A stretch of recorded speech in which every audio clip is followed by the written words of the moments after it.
Hello guys, আসসালামু আলাইকুম। আজকে আপনার সবাইকে স্বাগতম তিন নদীর মোহনা চাঁদপুর থেকে। তো চাঁদপুর বড় স্টেশন বা হচ্ছে গিয়ে মতলব বলতে পারেন জায়গাটার নাম।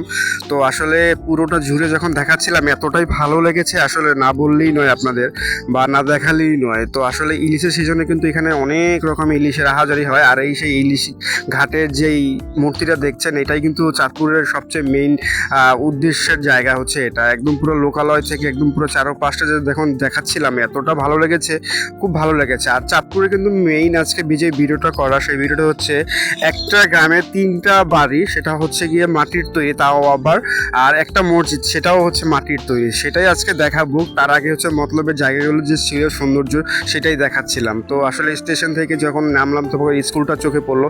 স্কুলটা চোখার পরে যখন সেই গ্রামে ঢুকলাম, তো ঢোকার পরে একদম পুরো হতভম্ব হয়ে গেলাম। একটা গ্রামে জাস্ট তিনটা বাড়ি আর একটা মসজিদ, তাও আবার হচ্ছে মাটির তৈরি। তা কতটা সৌন্দর্য যে তৈরি এটা। আর দেখুন ভিতর থেকে যখন মাটির মসজিদটা দেখাচ্ছিলাম, এখানে মসজিদে নিয়মিত নামাজ হয়। তো আল্লাহ চাইলে সব কিছুই সৌন্দর্য দিয়ে আমাদের দুনিয়াতে পাঠিয়েছে। তো সেটাই আজ আমরা যারা না দেখেছি সেটাই আজকে আপনাদের সবাইকে দেখার জন্য অনুরোধ। ধন্যবাদ।